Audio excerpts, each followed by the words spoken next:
이제 한태훈이야. 누구예요?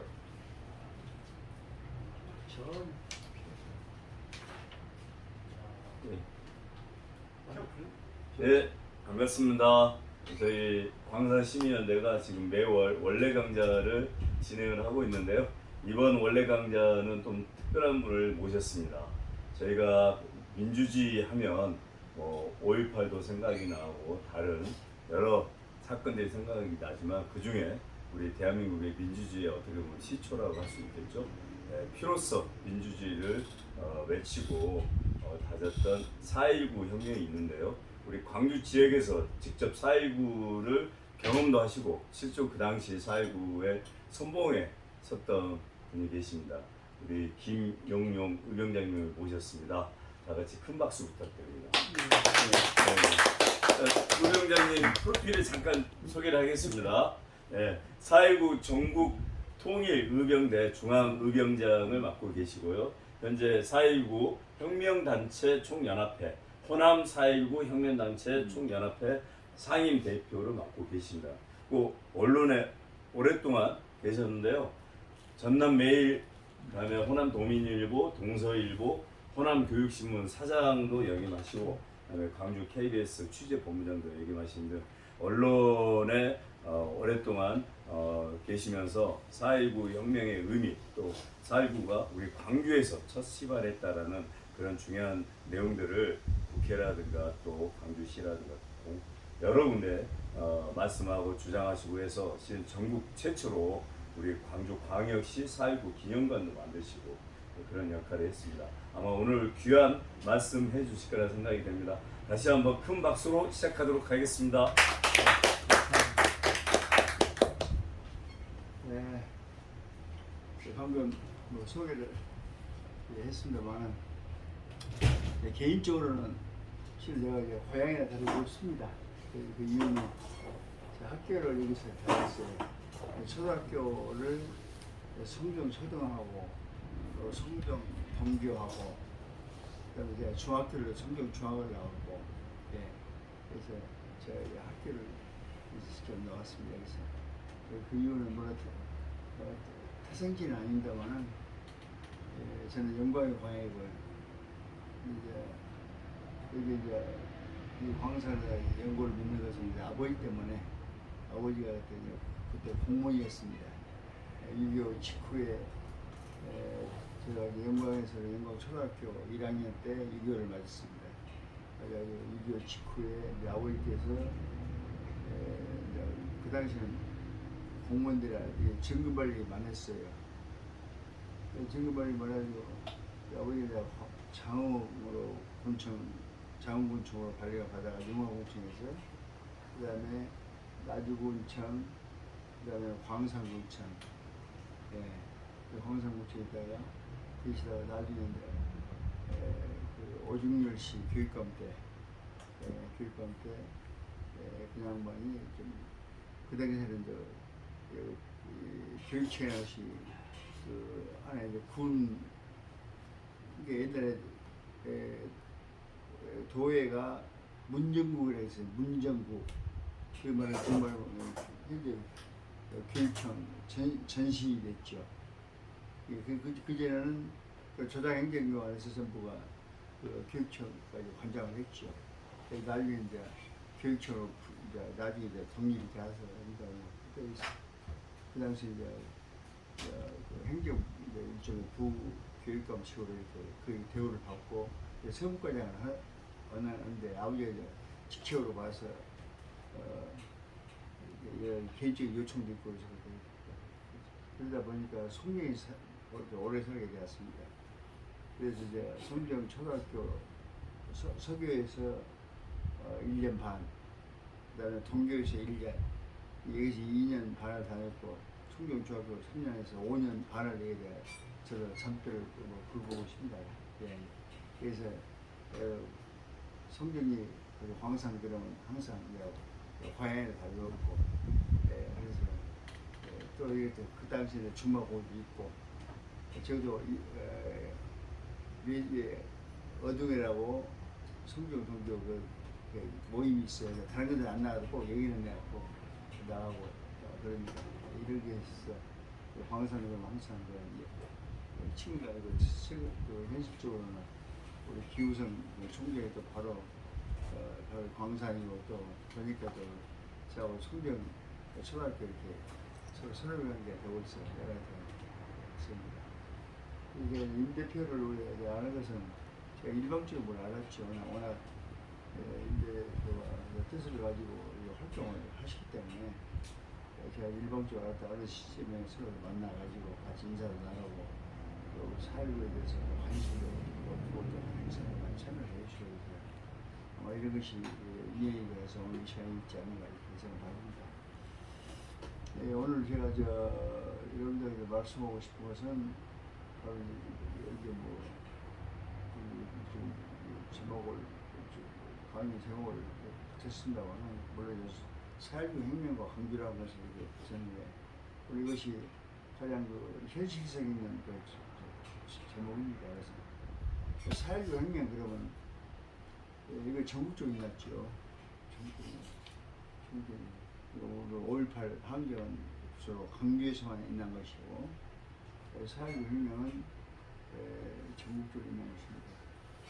여기서 보니까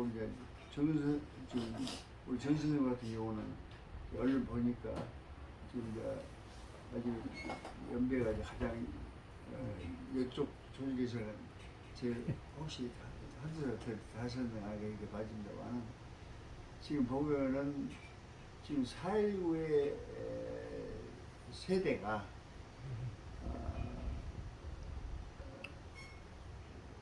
4.19가 1960년 아닙니까?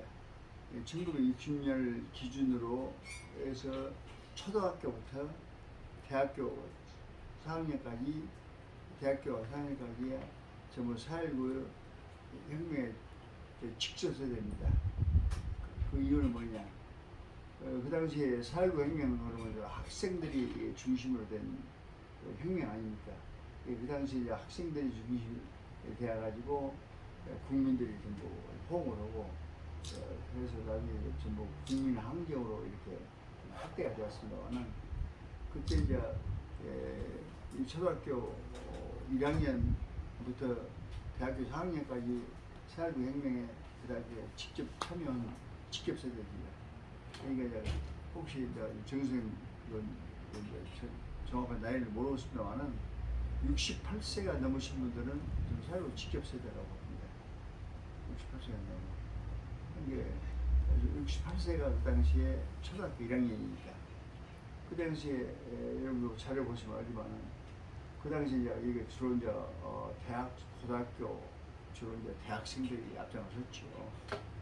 근데 이제 그 당시에 물론 초등학교, 중학교가 다 나왔죠. 다 나오면서 이제 그때 초등학교가 뭐 이렇게 데모에 다 나온 것은 아니고 물론 광주 같은 데도 보면 윤장현 시장이 그 당시에 수청문회 교수 항의했는데 그냥 먼저 그 당시 대모에 나왔다 본인 이야기를 하니까 우리 알죠. 이게 정말하면 지금 초등학교가 1960년을 기점으로 해서 초등학교부터 대학생까지는 뭐 4.19의 직접 세대라는 것을 말씀드리겠습니다. 내가 선생님 열심히 해요. 그러면 4.19 혁명이 쉬운 말로 말해서 광주에서 일어났습니다. 광주에서. 근데 광주 시민들도 4.19 혁명이 광주에 있는지를 아는 사람은 얼마 없어요. 이게 어떤 4.19입니까? 이게 세계적인 4.19입니다. 이것이. 지금 우리 2차 대전 우리 현대사에서 물론 세계 혁명사 그러면 우리 엑셀을 보면 불란서 혁명이 가장 빨랐죠. 1789년에 불란서 혁명이 가장 빨랐죠. 그러니까 거기는 불란서 혁명, 세계 혁명 그러면 이제 세계 3대 혁명 대표적인 혁명이 불란서 혁명, 그 다음에 영국의 명예 혁명, 그 다음에 학자에 따라서는 미국의 독립 혁명을 주로 실현 사람이 있고 또 러시아 혁명을 또 앞으로 내세운 사람이 있고 입니다만은 하여튼 세계적인 그 혁명은 주로 이제 현대 이전을 이야기합니다. 예, 우리 현대라는 것은 지금 근자를 근대로서는 되고 근대 말이 되고 되게 현대라면 하나의 그 시점을 2차 대전쟁 이후부터라고 되게 학자들이 되게 이렇게 시대 구분을 보고 있죠. 시대 구분을. 현대에 들어서 세계적으로 4.19 혁명의 민주혁명이 가장 빨랐습니다. 가장 빨라 가장 선진적이었고, 근데 그런 혁명이 지금 세계에서 현재 4.19 혁명을 다 몰라요. 쉽게 말해서 그것은 4.19 혁명 1년 만에 5.16 군사 쿠데타가 나가지고, 그때 박정희 장군이 4.19 혁명 1년 만에 5.16 쿠데타를 해가지고 4.19 혁명을 정치적으로 또 이렇게 가치를 이렇게 폄하시켰습니다. 그래서 4.19 혁명을 띄워버리고 혁명을 띄워버리고 의거로 붙여서 의거로. 그러니까 이제 4.19는 혁명은 이제 의거로 돼갖고 그 당시에 박정희 이제 군사정권에서 어떻게 했냐? 4.19 의거는 5.16 군사혁명의 예비적 사건이다 이렇게 규정을 했어요. 경경 부여를 해도 분수가 있어야죠. 4.19의 혁명하고 5.16 군사훈련하고 어떤 연관성이 있었습니까? 정말 글자 그대로 혁명은 이 국민들이 민이 있는 거다. 인간사발적으로 그냥 독재와 그냥 부패를 갖다 이렇게 해서 민이 있는 글자 그대로 혁명인데 군사가 붙었던 5.16이라는 것은 총칼을 가지고 정권을 갖다가 탈취한 거다. 무력으로. 그래가지고 이제 쿠데타 일종이. 그래가지고 거기다가 5.16 군사혁명이라고 붙였고 4.19는 혁명에서 혁명을 띄워버리고 의거로 낮춰서 불렀어요.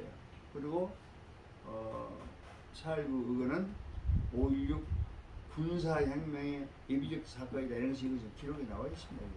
이렇게 경명부여를 해도 분수 없는 경명 이것이 오늘날의 4.19 운명입니다만 거기서부터 4.19 역사가 왜곡이 되는 겁니다.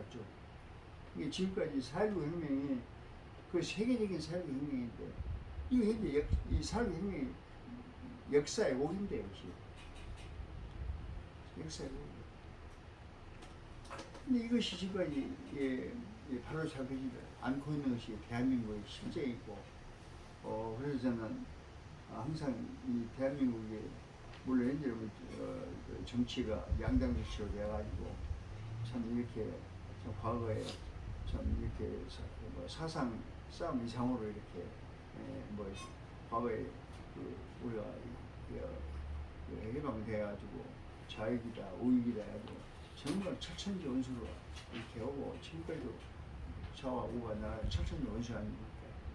이랬는데 거기 그런데 이 4.19 혁명이 한 뒤로 지금 이제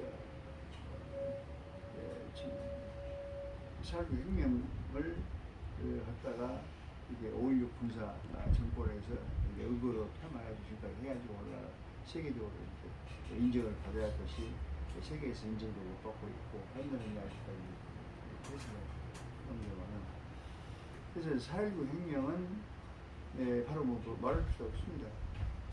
3.15 이승만 독재 정권이 종신 소위 이응구집권을 위해서 1961년에 선거 때 도저히 그 당시에 이승만 독재 정권이 모든 민심을 잃어버리고 그 당시에는 경제적으로도 굉장히 피폐할 대로 피폐가 돼가지고 그 당시에 이 정권에서 이승만 정권에서 자유당에서 경제정책도 제대로 못 세우고 그러니까 그 당시에 이제 진짜 정말 우리 어릴 적에만 보더라도 우리가 어릴 적 그 기억이 나요. 우리는 비교적 아버지가 공무원했기 때문에 그런데 우리 같은 동네 사람들 보면요 정말로 우리는 이제 밥을 먹는데 그 동네 사람들은 그 거시기해요. 지금 배가 고프니까 산에 가가지고 솔나무 껍질이 벗겨가지고 그런 속을 껍데기 그걸 우리가 어릴 적 봤다니까요. 그런 관계를 봤어요. 그 정도로 경제가 우리 백성이 못 살았어요.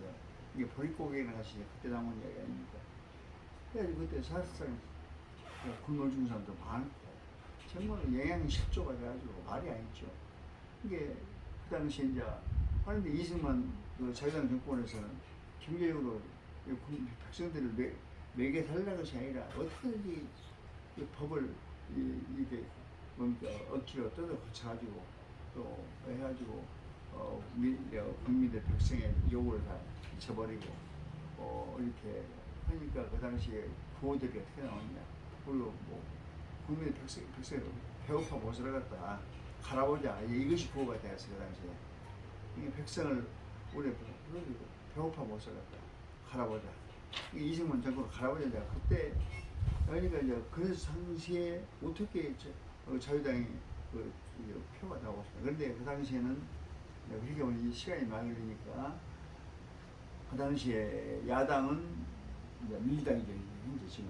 현재 민주당이 뿌리죠.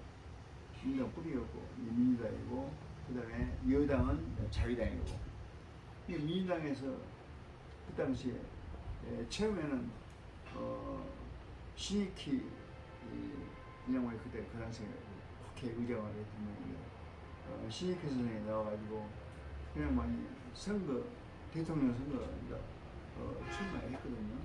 그때 신익희 대통령이 나와 그 당시에 신익희 민주당의 이승만 대통령이 너무나 인기가 없다 보니까 그 자유당 자체가 인기가 없다 보니까 신익희를 하다가 그냥 뭐니 선거 앞두고 그때 호남선 타고 오다가 그날 그냥 절도했어요.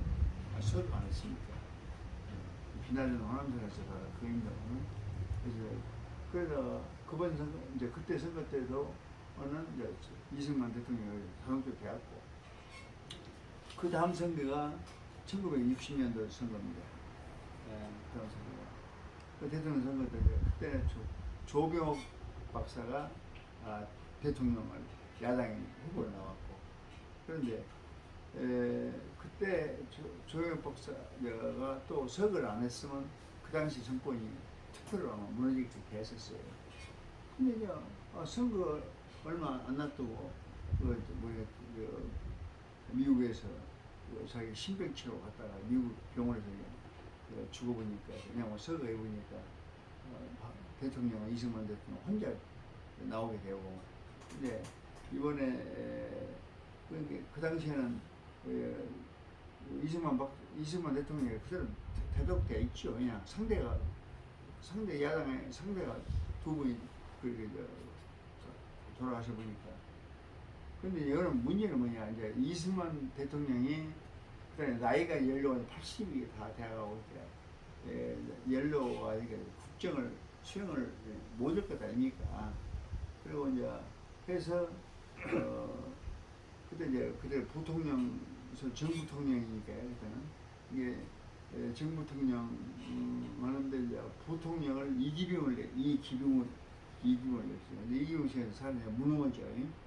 근데 이기병 씨를 내 가지고 자기가 이제 대부통령 이제 그때 런닝메이트이기 때문에 대통령 자유당에서는 대통령의 이승만, 그다음에 부통령 이기봉이, 저쪽 민주당에서는 대통령 조병옥, 부통령은 장면. 근데 장면 부통령은 그때 현직 부통령이었습니다. 그 당시 왜냐 이게 그 전에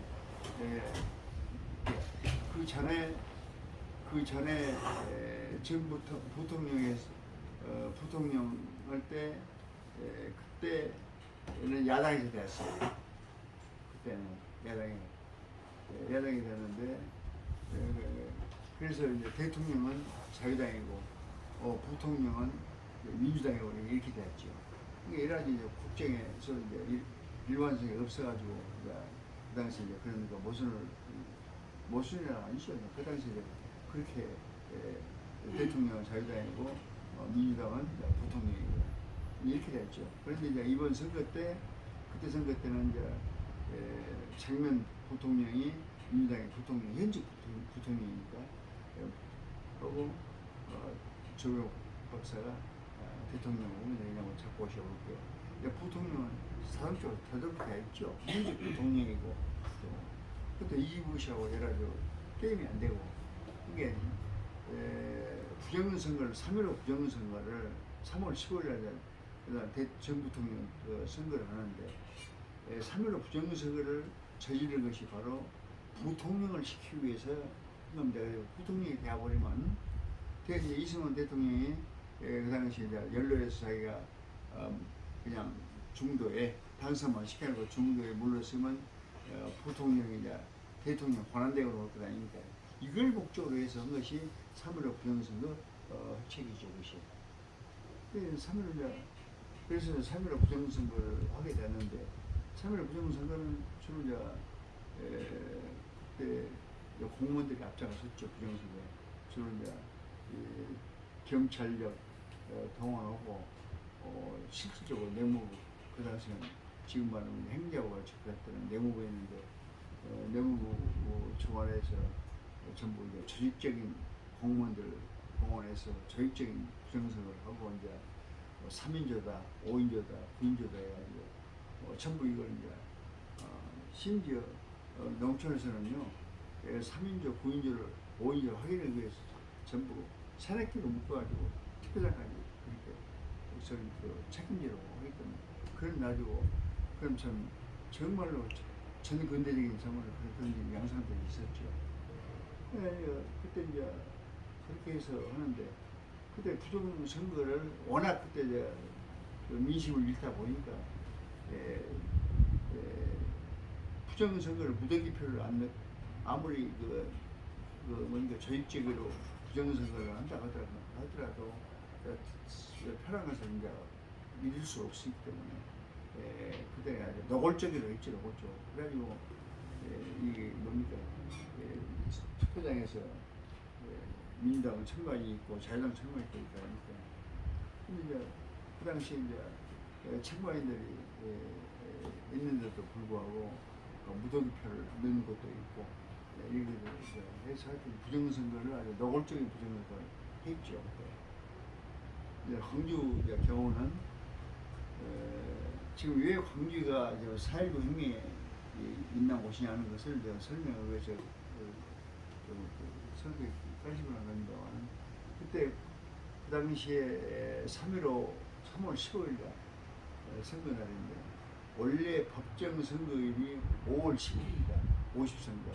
그 법정으로 되어 있어요. 근데 그 당시에 선거를 50선거를 하게 되면 앞으로 더 정권을 잡는데 더 어려움이 있으니까 시간 앞당긴 겁니다. 그래가지고 그런다가 이제 그 당시에 이제 조국 박사가 10년차 미국으로 가보는 차이 보니까 근데 3월 15일 날로 이제 강행을 했는데 그걸 이제 이유를 뭐냐 국민들한테 농번기 5월 10일 날 농번기이기 때문에 농번기를 피해서 3월 15일 날 선거를 앞당겼다 이렇게 해가지고 국민들에게 공포를 하고 3월 15일 날 이제 부정선거를 하는 것이죠.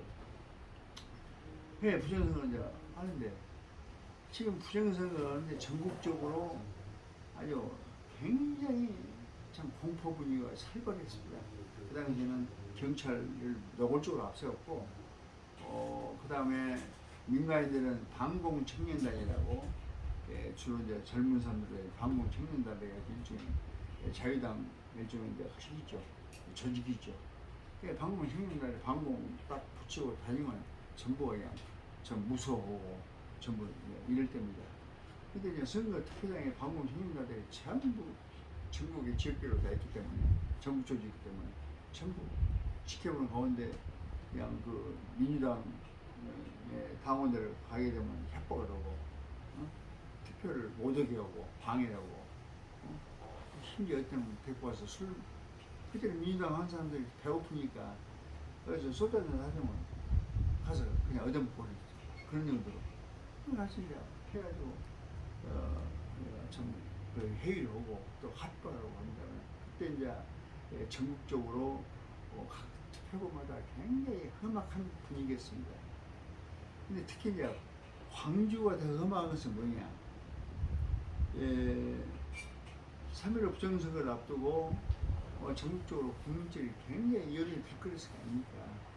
그때 여수에서 3월 10일 날 여수에서 가도방송을 하려고 하는데 그때 자유당에서 방해를 하기 위해서 아무리 방해도 강행하니까 그냥 갔다가 그냥 그래서 깡패들 동원시켜가지고 그냥 현장에서 이 집단 무탈을 해가지고 한 사람은 현장에 쓰여서 죽어버리고 그래서 죽고 한 사람은 중퇴해가지고 빨리 병원에 치려고 했죠.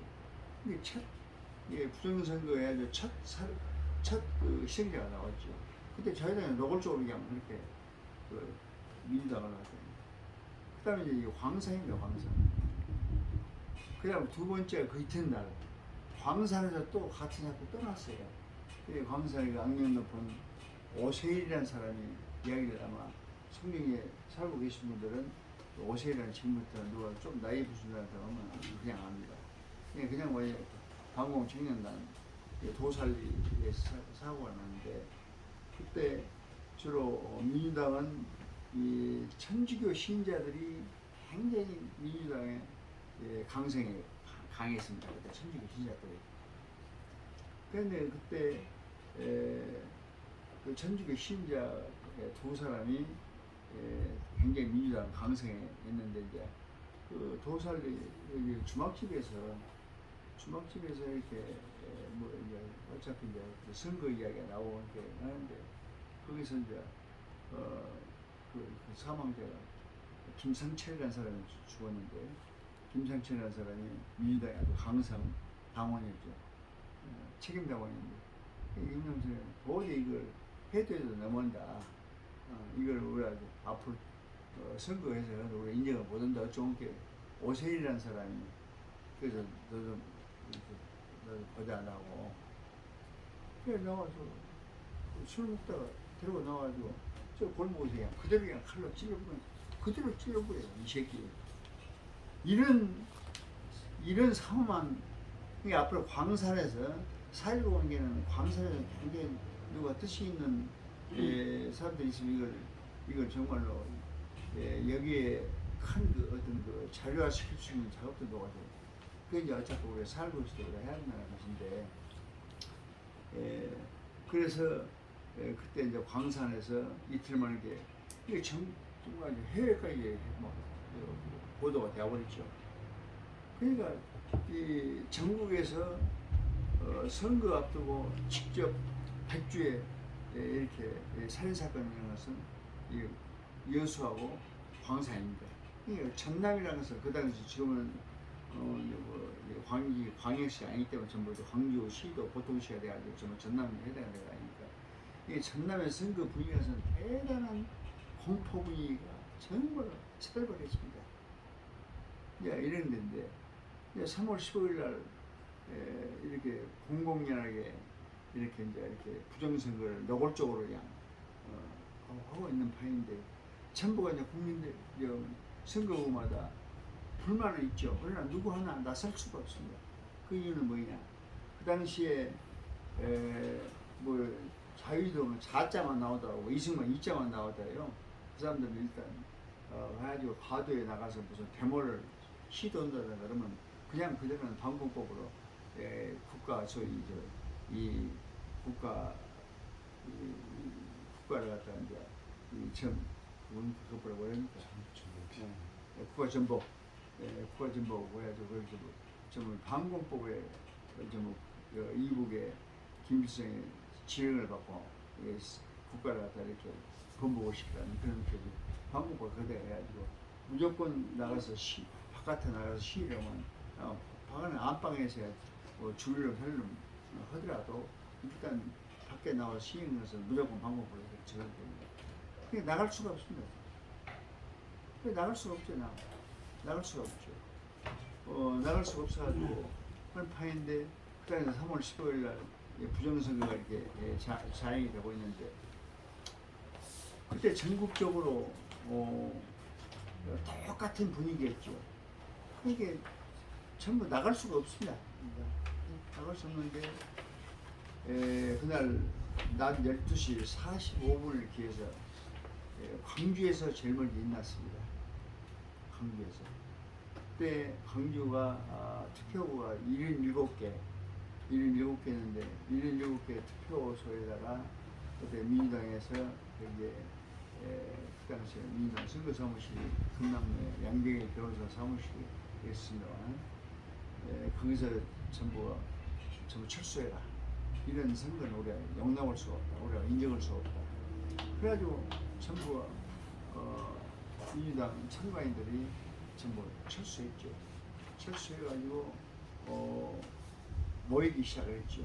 그러니까 이제 양경일 금남로에 사가에 양경일 변호사 사무실 앞에가 시민들이 민주당을 지지한 사람들은 투표권 안 줘요. 노골적으로 동사무소까지 노골적으로 했다는 게 그러니까 내 표를 주라. 내 표를 차려주라. 그래가지고 그런 사람들 해가지고 철수하려고 하기 시작하니까 전부 시민, 학생, 민주 당원들을 중심으로 해서 한 1200명이 그날 데모를 시작한 것이 낮 12시 45분입니다.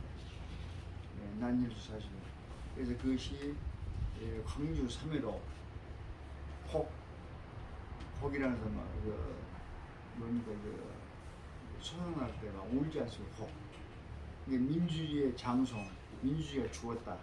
이게 혹 민주주의의 장성이라는 플래카드를 만들어 가지고 그걸 앞세우고 금남로로 진출했죠.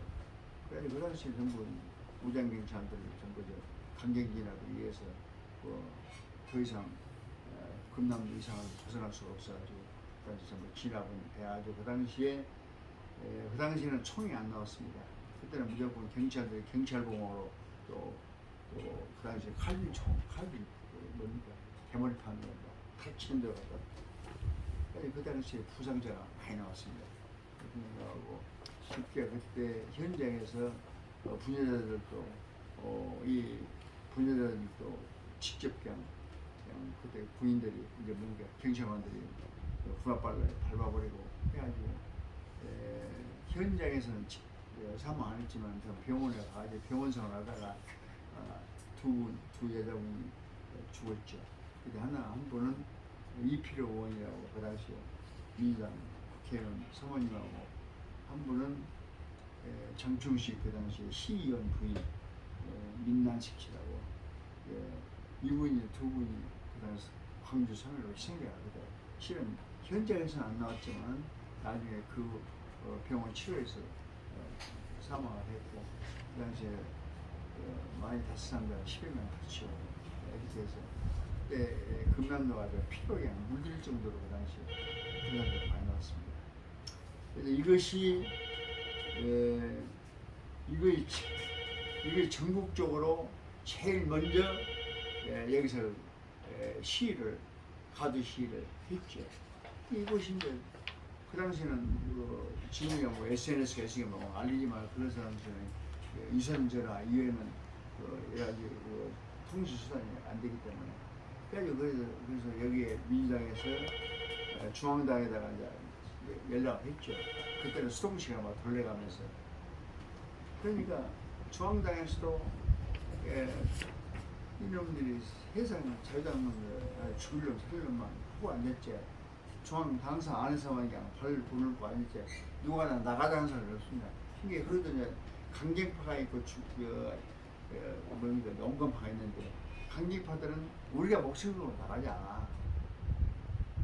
민주당 내에서 하는 건 또 온건파들이 그거 아니다. 우리 법 칠권이 일단 법에 의해서 선거를 하니까 나중에 결과를 가지고 우리가 하자. 또 이게 온건파들 하니까 그 못 나간 파인데 광주에서 틀어졌다 하니까 민주당이 중앙당에서 난리가 나거죠. 그래서 부랴부랴 자기들이 그때서 성명서 써서 성명서 발표하고 그러니까 광주 성명서 난 뒤에 3시간 후에 4시간 후에 했죠. 그러니까 최초의 성명서를 광주에서 선거를 거부한다. 선거를 우리는 인정하지 않는다. 그래가지고 성명서 하고 그때 가도에 나왔거든요.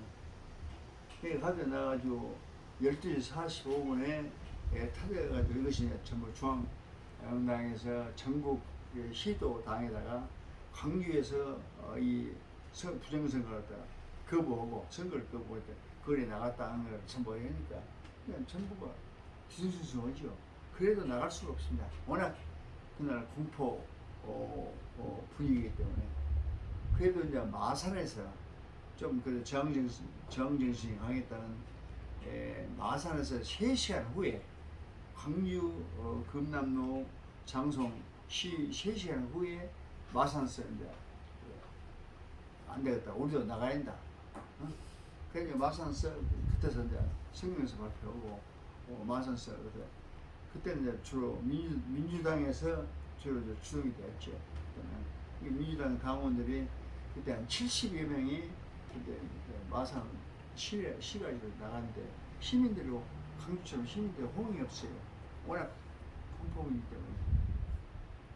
그러니까 지금 시민들이 호응을 해줘야 이것이 이제 데모도 되고 그러는데, 근데 마산에서는 70여 명이 하다가 경찰마다 따라다니면서 이거 저거 들어가라, 저거 들어가라. 그러니까 이제 시민들 호응을 얻고 그러니까 이제 시기가 떡신 팔리죠. 그래가지고 이제 그 당시에 마산 민주당 당원들이 이제는 그때가 이제 3시 40분이다. 언론에서 시간이 다 나와 있어요. 이게 광주는 금남로가 12시 45분이고 이게 2분 부족한 43분이 되어 있습니다. 이 마산서는 3시 43분을 되었죠. 그 거리에 나왔죠. 거리에 나오더라도 70명밖에 당원들만 나왔다는 것이고, 광주가 시민 학생들이 다 와야 돼, 시민들이 다 합세를 한 것이고, 근데 이제 마산은 당원들만 70명 하다가 이제 해체했죠. 그리고 우리가 해가 떨어지면 우리가 서성로에서 우리가 안 하자. 그리고 이제 갈린 거예요. 그래가지고 이제 이따가 한 2-3시간 이제 지나면 해가 떨어니까 오늘부터 3월달이니까 그러니까 해가 떨어진 물에 여기다 서성로에서 마산에서 한 사람 두 사람 모여들기 시작했습니다. 그럼 이제 광주는 이렇게 대낮에 데모를 했지만 마산은 이제 이게 밤에 이제 데모가 시작이 되는 거죠. 그러니까 이제 데모를 해서 이게 밤에 하기가 쉽지, 낮에는 서로 안 되는 서로 얼굴 알고 그러기 때문에 이제 마산에서는 이제 밤이 이제 깊어가면서 데모되어 시민들도 많이 호응을 하고 또 데모 또 행동 양식도 또 많이 달라지고 그냥 조금 이제 반짝이면 저녁이면 그런 게 먼저 돌도 던지게 되고, 그래서 나중에 급기야는 그러니까 이제 파수에다 불을 지르고 또 자유당 거기에 국회의원직 가서 전부 집 부숴버리고 이렇게 막 하시니까 그러니까 이거를 진압을 필요 없이 그 당시에 이제 체포에 나왔습니다. 저녁에 마산 이쪽에서 체포 나와서 체포를 쏜 것이 그때 마산상고 김주열이 이제 역사 인물이기 때문에 다 알 겁니다. 김주열이 분이 그 당시에 마산상고 1학년 입학을 해놓고 그때 그냥 그날 밤에 그 데모에 나가가지고 체포를 맞아가지고 죽어버리니까 마산 경찰서에서 다가보니까 이놈 갔다가 여기다가 매장을 시킨 거예요. 증거를 없애보려고. 그래서 이제 그 당시에 그런 큰 도자기 이 갑바 같은 게 보여가지고 싸가지고 큰 돌을 달아가지고 마산 앞바다에다가 증거 없애보려고 김주일 역사가 바다에다 빠져버렸습니다. 바다에다 수상을 시켜놓지. 그러니까 이제 그때는 통금이 돼가지고 그때는 통금 시간이 다 되는데 그때 김주일 역사가 그때 체류탄 사망이 10시 한 20분 정도였습니다. 그러니까 그 당시 이제 마산 시민들이 그 당시에 이제 통금 같은 것이 있었기 때문에 그 당시 통금 시간으로 다 해체가 되어버렸죠. 그래서 이제 그 이튿날 채비서 김주일 여사가 안 들어오니까 김주일 어머니가 이제 주위를 찾으러 다닌 것이 그래가지고 주열이 나와 어디가 있냐 이렇게 이제 그 당시에 경찰에서는 어떻게 사고 처리를 했냐 이 행방불명 처리를 했어요. 김주열을. 이 경찰에서는 행방불명 처리를 했어요. 그래서 김주열 어머니가 이제 아주 방방곡곡에 맨날 며칠을 쭉 다녔죠. 그래서 전부 이제 그런데 이제 마산서 그날적에 아직 그날적에 마산서는 계엄령이 아닌데 마산 경찰서장 책임하에서 총이 나왔어. 총이 그 당시에 그때 칼빈총이 나와가지고 그때 이제 데모를 진압을 시키려니까 그 발포명령 내려온 거예요. 경찰서장이 자기 선에서. 그래가지고 그날적에 마산서 그날 밤에 5명이 사망을 했죠. 경찰서. 네, 이것이 이제 내가 기화가 된 것이죠.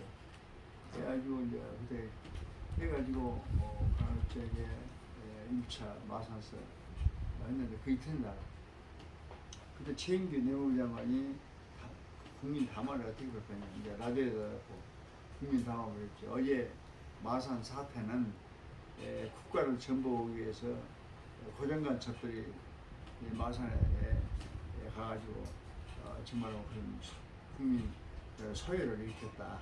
이것은 철저하게 이것은 법에 의해서 다스려야 되겠다. 그래가지고 마산을 전수 조사를 했죠. 전부 데모에 참가한 사람들을 또 주동자들 이게 마산이 완전히 초토화되었죠. 그래서 마산이 이제 완전히 초토화되고 있는 판에 이제 국내 여론들은 다 이제 막 거칠죠.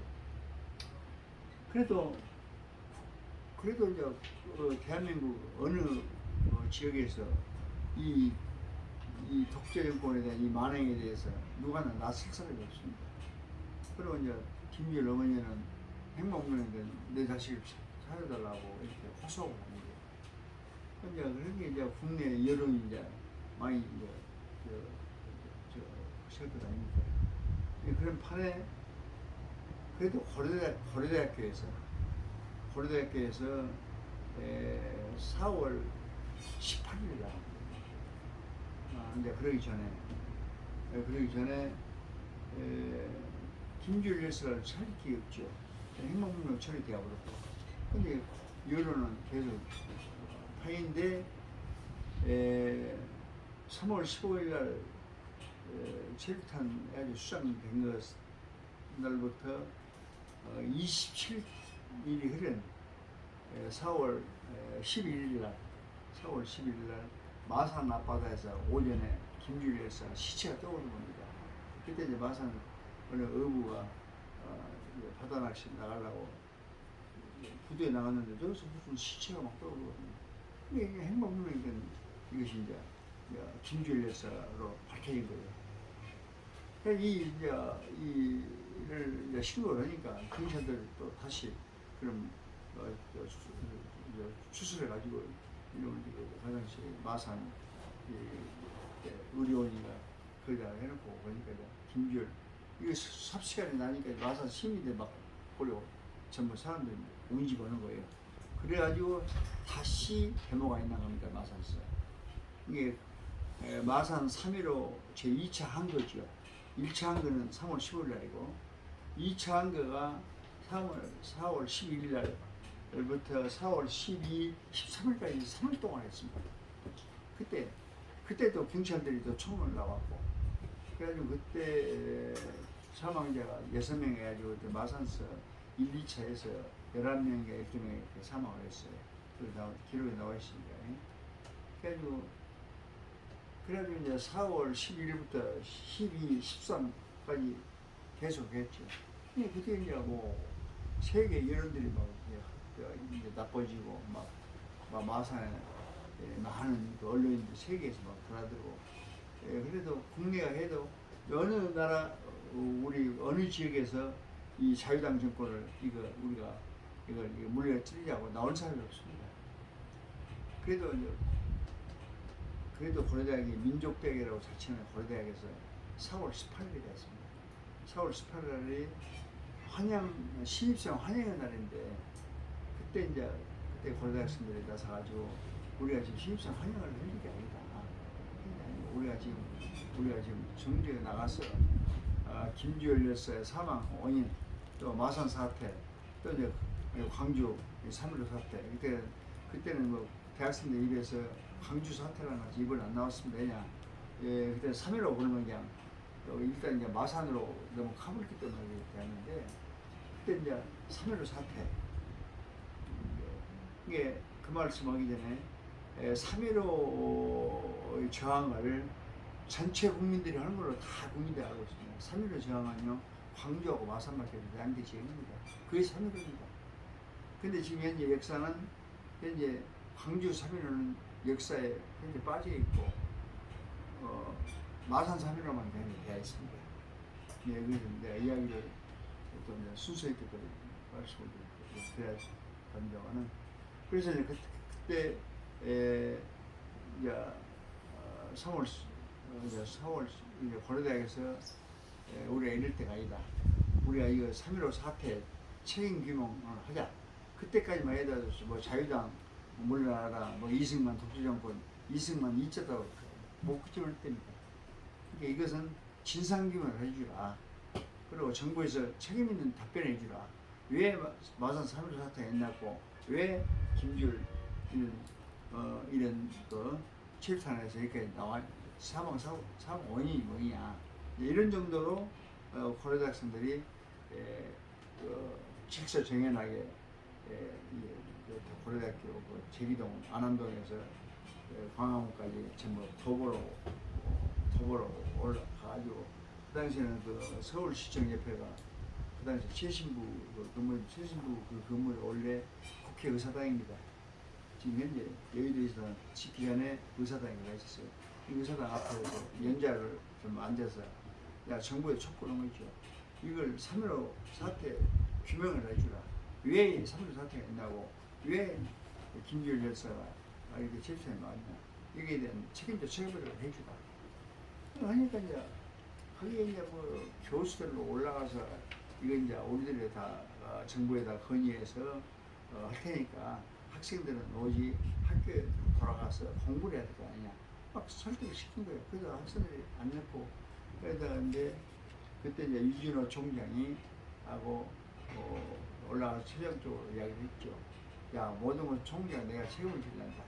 내가 여러분들은 학교로 다시 돌아가거라. 그리고 내가 전부 그 원인을 좀 정부 측으로 하여금 제가 발표하도록 내가 이걸 내가 하겠다. 내가 이걸 책임지겠다 하니까 거기다 이제 뭐라고 그러면 가자 우리가. 그래가지고 또 직서정연하게 학교로 돌아가는 시간이 저녁 5시간 넘었어요. 이제 어두워지죠. 그래가지고 이제 직서정연하게 또 다시 왔던 뒤로 다시 가기 위해서 종로로 해서 물질로 해서 이렇게 동대문 쪽으로 빨리 학교를 빨리 나온 판인데, 그때 종로 4가 물질로 4가가 그때 천일국장이 있었죠.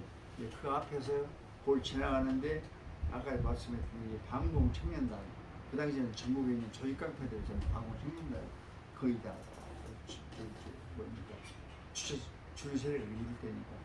근데 그 애들은 딱 골목에 숨어 있다가 그 지나갈 때 이제 이걸 하자 해서 그 당시에 색발뿌리 거의 가지고 몽둥이 이걸 들고 그 당시 방공 청년단들이 골목에 있다가 딱 지나가니까 그때 급수를 봅니다. 그것이 4월 18일 날 고려대학교 참사지요. 그때 그날 현장에서는 안 죽었지만 현장에서 한 사람은 아주 절도뿐만 아니라 피를 많이 내고 해서 그 사람 나중에 들어가서 사망했습니다만, 그때 50여 명이 고려대학생 병실이 다 되어버렸죠. 병실이 다 싶었어요. 그래서 도시 살고 이제 민주혁명회가 우리 부장자 회가 고려대학생에 나타나서 그날 사망 그 당시에 희생당한 사람들. 이제 그래서 그날 하니까 완전 그가 피바다가 나왔죠.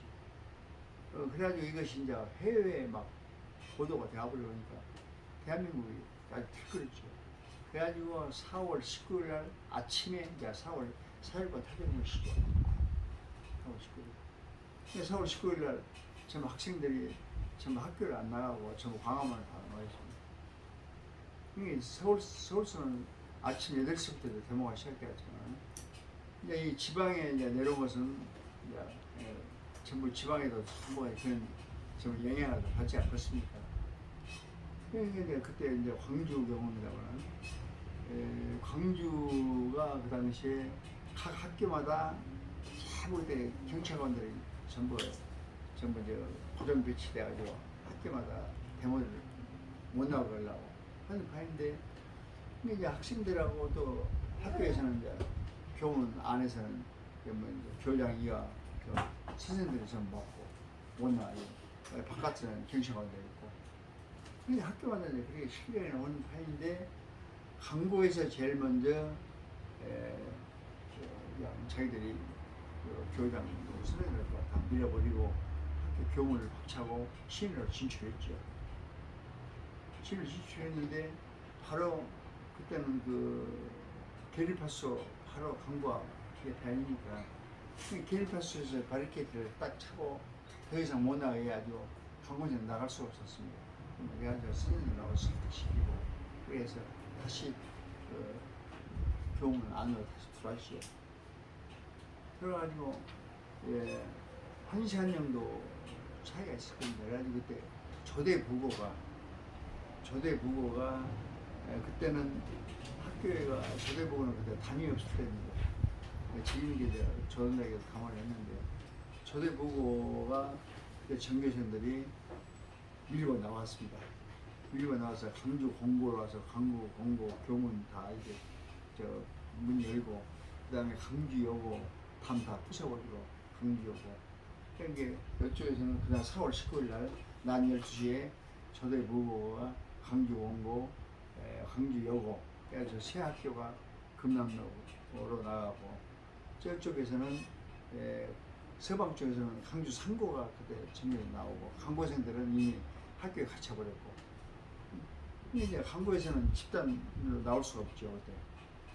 이게 지들 때도 그 당시에 나올 수 있는 분위기가 됐는데도 그러고 그때 일단 그 학교 측에 설득해 해가지고 그래서 그때 오후에 수업이 안 되니까 데모가 그날 12시부터 계속 밤 12시까지 데모를 했는데 그때 이제 개인적으로는 참여를 많이 했죠 그때 강주 시내가 17개 고등학교입니다. 남녀고등학교 그 당시에 이게 17개 학교가 17개 학교가 전부가 그 데모에 전부 전부 개별적으로 다 참여했죠. 그랬죠.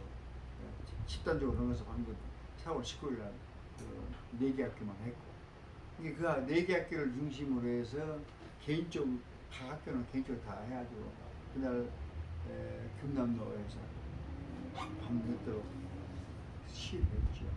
그 과정에서 포스터도 다 부숴버리고 학생들이 그래서 그날 계엄령이 그날 내렸어요.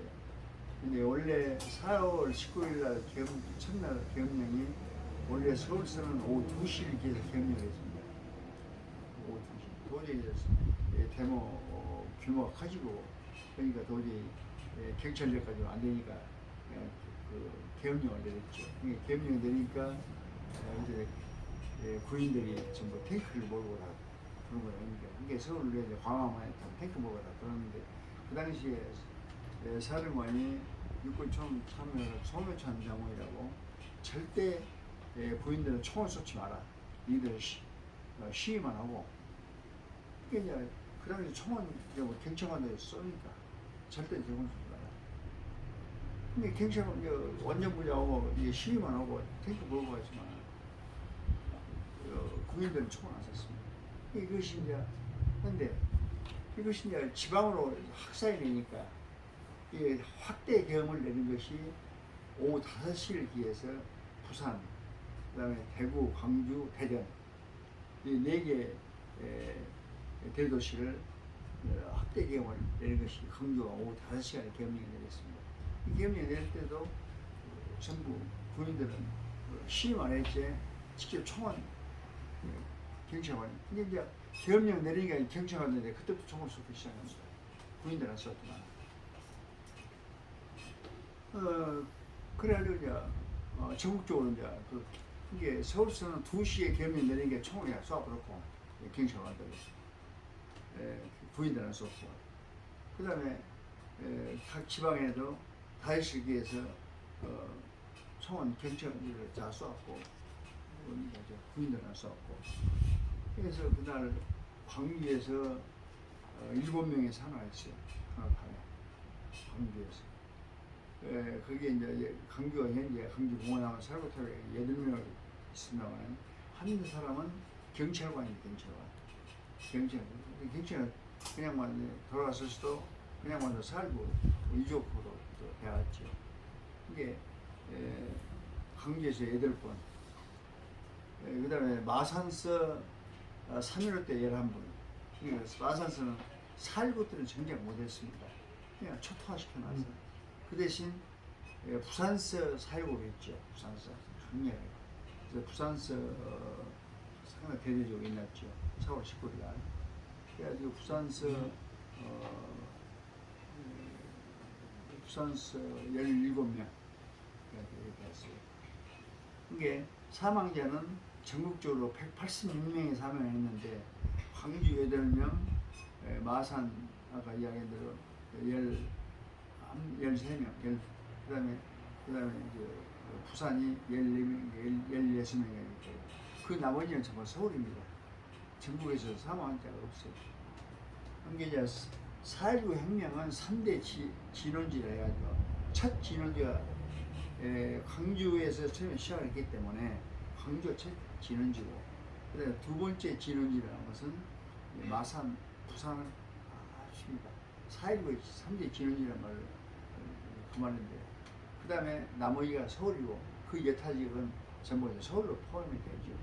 이게 전국적으로 있기 때문에 이것이 이제 4.19였는데 4.19가 그 첫 진원지가 광주가 4.19가 강주에서 시작이 되었다는데도 현재 역사가 이렇게 바로 안 쓰고 있다는 것이 정말 이게 너무나 정말 이게 좀 애통할 일이죠. 이게 대한민국의 이게 양당 정치가 돼가지고 얼마나 지금 좀 아까 이야기에다가 말했습니다만 지금 현재 공산주의, 민주주의 지금 이북의 사회주의하고 우리 민주주의 이게 대칭 정도 이상으로 지금 현재 민주당과 국민의힘이 이렇게 같이 왔습니다. 그런데 이것은 지금 보니까 4.19 혁명이 역사가 바로 쓰지 않기 때문에 우리 국내에서는 이렇게 정치적으로 양극화가 더 심하다는 것을 나는 분명히 저는 이야기를 하고 싶습니다. 이것은 이걸 현재 학자들이요 그동안에 전부 관변학자들이 돼가지고 이렇게 올바른 사회 역사를 올바로 좀 이렇게 이것이 63년이 그러다 보니까 사회 역사가 매우 그대로 이것이 사회 정사로 되어 있어요. 그게 지금들 보이죠. 지금 뭐 어느 시대인데 세상에 살고의 역사가 법으로 이게 살고 쉽게 말해서 살고 법이 없다니까요. 살고 기본법이 없습니다. 살고를 법으로 규정이 안 됐다는 거예요. 근데 헌법 전문에다가 넣어놓으니까 전부가 이야기가 왜 살고 법이 없어야고 이렇게 나한테 항의하는 사람이 있어요. 이게 여기 뭐 빨리 마무리 되더라고 이거 와서 그런다만 지금 이야기가 좀 두서없이 되었으면은 내가 2, 3분 내로 압축을 하랍니다. 4.19 혁명은 3.15 부정선거가 바로 4.19 혁명입니다. 이게 이름만 3.15를 하든지 4.19는 둘 중에 하나를 해야 됩니다. 3.15를 따라두고 4.19를 따라오기 때문에 이것이 국민의 혼란이 온 거예요. 이게 광주 3.15가 바로 4.19 혁명의 시작이고 4.19 혁명이 완결을 광주 3.15를 완결했다 이렇게 내가 표현을 그렇게 하고 있습니다만 더 이상의 표현이 안 나오고 그러면 4.19 완결이 뭐냐 이승만 독재 정권이 4월 26일 날 이승만이 하야할 때까지 4.19 혁명이 그래서 완결을 지은 겁니다. 이게 그 안에 모든 우리 국민 항쟁은 전부 4월 항쟁이라고 하죠. 그래서 내가 4월 항쟁을 말했어. 근데 학자들도 사월학령 쓴 사람도 있고 또뭐 지금 현재 사유가요. 이거 그 당시 군사정권이 한 30년 이상을 하다 보니까 전부 학자들이 그 당시 박정희 눈치를 보이라고 사유를 제대로 역사를 못 씁니다. 이걸 지금까지 관습법으로 내라본 거예요. 지금. 이걸 지금 하면 쉽게 말해서 제 혼자 지금까지 투쟁을 하고 있습니다. 누구 하나 지금 투쟁하세요. 그래서 내가 요새 이제 생물학적으로 우리가 나이가 저도 이제 80이 이제 다 이미 다 넘은 사람이고 그러면 우리가 활동을 하려면 얼마나 하겠어요? 하지도 못했죠. 그리고 저 같은 경우도 지금 최근에 파리 때문에 한 3개월 동안 못 이기고 있는 판에 우리 임 대표 원래 너무나 좀 정말로 참 존경하고 참 이런 참 정말 큰 어떤 광산에가 큰 그 인재가 있더라고요. 내가 보니까 이런 인재가 있더라고요. 지금 와가지고 보니까 뭐 정치적으로 지금 보니까 한간에 뭐 저 국민의힘 쪽으로 했다 해가지고 많이 뭐 어디 우리가 광주 어느 이 분위기입니까? 이 거기에도 뭐 이런 것 때문에 상당히 내가 듣기로는 하고 있다는 것 같은데 지금 이제 이것이 아니고 그러니까 여기는 광주는 무엇인가 이제 광주가 어떻게 변화가 돼야 된다. 어떤 변화설에게 어느 이론으로 나는 이제 보제 뭐 국민의 물론 정당히 어디 이것이 당연히 국민의 자기 소신이니까 그래도 다 김대중 대통령 그런 정신을 이어받고 있는 건 아니니까 그러니까 너무나 원색적인 이야기가 나올 것 같습니다만은 하여튼 이 4.19의 광주가 이 시발점이라는 것을 이제는 이런 후배들이 근데 가운데 가장 이 황산 우리 임 대표가 보니까 굉장히 관심을 갖고 4.19를 하려고 하더라고요. 그래서 앞으로 저는 개인적으로 합니다. 앞으로 분명히 미래가 있습니다. 4.19는 지금 4.19가 역사를 법적으로 정의가 안 되면요 대한민국의 국가 정치상은 계속됩니다. 혼란입니다. 국가 정치상은 우리 대한민국의 국가 정치상을 확립하지 못하고 어떻게 북한의 이 공산주의가 오래 맞습니까? 이게 대한민국의 현재 헌법에가 자유민주주의 헌법 아닙니까? 여기에 정체성은 바로 4.19 혁명 정신입니다. 4.19 혁명 정신이 법으로 현재 보장이 안 됐다는 것은 바로 4.19의 우리나라의 헌법이 이제 정체성을 찾지 못하기 때문에 국가 정체성이 혼란되고 있죠. 헌법적으로 있는 것은요, 그것은 하나의 선언적 의미에 불과하다는 게 4.19 혁명을 지금 5.18년 법이 벌써 몇 개입니까? 특별법을 만들어야 돼요. 저 법으로 규정하지 않습니다. 4.19는 법으로 규정이 안 됐다는 거예요. 이것이 관습법으로 돼야 되는 것이 바로 겁니다. 그래서 4.19의 시작을 대구 2.28하던 이유가 바로 그 겁니다. 이거 하려면 지금 짧은 시간에 이거 이야기가 안 되죠. 이거 이제 나중에 또 혹시 뭐 기회가 된다면 그래서 지금 있는 자료 없는 자료 좀 해서 제가 모아서 하는데 이것만 좀 쭉 선정을 하면요 어느 이해할 겁니다. 자, 여기서 마지막으로 지금 제가 지금 4.19 제2통일운동이라는 지금 문구를 다 첨부해드렸고 또 내 명함에 보면 오늘 또 이렇게 보면 4.19 통일운동장으로 됐어. 운동장으로. 그리고 제가 이 명함을 가지고 전국을 다니는데 다 보면 처음에 그래요. 이것이 이 단체가 뭐 국가에서 인정한 단체냐고 물어보기도 하고 또 그래요. 그래서 이것은 이 4.19 통일운동을 제가 만들었습니다. 그랬어요. 이게 4.19라는 것은 양대 우리 그 지향점이 있습니다. 이게 전부 4.19는 이승만 독재 정권을 무너뜨리는 하나의 민주화 쪽으로만 이해하는데 물론 그게 주된 것입니다. 이승만 독재 정권을 무너뜨리는 게 제일 먼저 서울대학에서 구호가 나온 것이 뭐냐? 이제는 우리가 민족 통일이다. 우리가 무엇 때문에 3.8선이 필요하고 무엇 때문에 외세가 이 소위 이북은 소련이 지배하고 이 남은 미국이 지배하느냐. 우리가 무엇 때문에 외세에 의해서 우리가 분단이 돼야 되냐. 이것은 우리가 민족 같은 단일 민족, 우리가 민족 통일을 우리가 학생들이 앞장을 쓰자. 그 당시 김일성이도 그 당시에는 그 인정을 했어요. 니들이 민족 통일을 하면 좋다.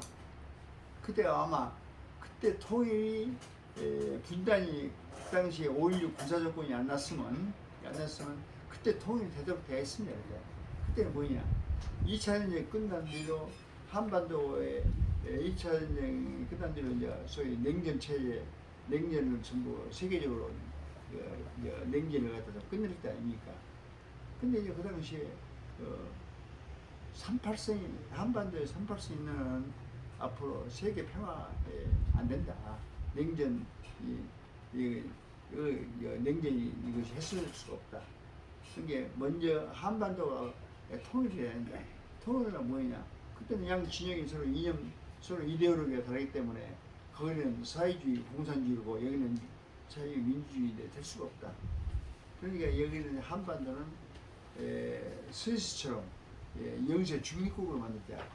그래서 우리 한반도를 영세 중립국으로 세계 학자들이 많이 공감을 하고 미국 의회에서도 한반도를 중립국으로 해야 한다 해가지고 그때 지배적인 여론이 있었습니다. 그래서 그 당시에 하는데 그 당시에 이승만 그 당시에 대통령이 그 당시에 중립과 통일을 바라는 혁신계에서 그때는 민주당도 아니고 또 혁신계가 또 있어요. 그 혁신계에서 이런 거 툭치고 나오니까 이승만 박사가 중립화 통일 방안을 받아들일 수가 없다. 한 판에 이제 살고 나버렸죠. 그래서 그 뒤에 장면 정권도 그걸 인정을 않고 그러다가 이제 5.16에 나와가지고 그냥 그 5.16에 나가지고 제일 먼저 5.16 군사부터 나가 제일 먼저 4.19 통일운동을 처단했죠. 그래서 그 당시 전부 주동자들 전부 갖다 잡아넣고 그때 4.19 통일운동이 땅속에 묻혀본 겁니다. 이게 4.19 혁명 나가지고 몇 개월 통일운동 몇 개월도 못 됐죠. 이게 그래서 5.16 군사 정권이요. 5.16 군사혁명 5월 16일 날에 그 사일이 아닙니다. 이 이야기는 오는 거니, 그 당시에 이제 남북한의 중립화 통일 방안이 무르익으니까 이북도 의의 없고 남한도 의의 없었어요. 그때 여론조사가 34.8%가 나왔습니다. 홍이. 그 통일이 딱 되도록 되어 있죠. 학생들이 앞장서고. 근데 그 당시에 5.16이 안 났으면 그다 통일이 되었죠. 통일이 되면요. 그 당시에 뭐 공산주의 될지 민주주의 될지는 모르겠으나 그러나 그때는 팽팽해가지고 누구 하나 주장할 수가 없을 겁니다. 그때는 이미 하게 되면 중립화 통일이니까 중립화가 그때 됐을 겁니다. 근데 이제 그때 4.19 이후로 얼마나 혼란했을까 사회고 같은 모든 사회 각계 계층에 그냥 분야별로 이 불만이 막 사회에 노출되니까 이게 날마다 데모를 했죠. 4.19 이후로는 무조건 의사표시를 무조건 데모를 했으니까 날마다 데모했죠. 근데 이제 그걸 박정희 그냥 장군이 그 당시에 사회가 이래서는 안 되겠다. 곧 이것이 그래서 그냥 5.16이 쿠데타 나가지고 방공을 국시를 삼는다. 그래가지고 무조건 지금 현재 이렇게 사회가 올라가니까 제2의 이유가 다시 터지게 되어 있다. 명분이 그거 아닙니까? 이걸 내가 이 사회를 갖다 이렇게 빨리 발을 잡아야 되겠다. 그래가지고 근데 이제 5월 20일 날 남북 대학생 대표자 회의를 거기서 통일을 하자고 도장 찍는 날인데 4일 앞등에 군사부터다가 내가 나온 겁니다. 일부러 그것 때문에 나온 거예요. 그 통일 막으려고. 이거 팩트니까요. 나중에 오고 이런 설명을 제대로 하려면 이게 짤막한 시간 안 되고 이게 오늘 다시 정리하자면 4.19라는 것은 양대 지향점이다. 하나는 민주주의, 하나는 민족통일. 그 다음에 4.19의 혁명은 바로 강주다. 강주가 시작점이다. 첫 봉하고 첫 횃불이고 4.19 혁명은 3.15 부정선거가 바로 사회의 시작이고 바로 시작과 끝이다. 이게 3.15가 됐든 4.15가 됐든 둘 중에 용어를 하면 통일을 해야만이 국민에게 혼란이 없겠다. 그런 이야기죠.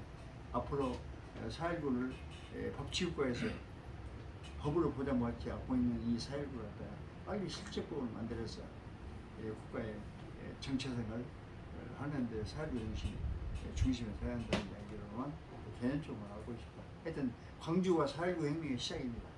네. 이상. 더 많은 시간이 주어져서 차분하게 또 말씀할 수 있는 시간을 가져야 되는데 여하튼 이제 지금 1시간 10분을 말씀해 주셨습니다. 네.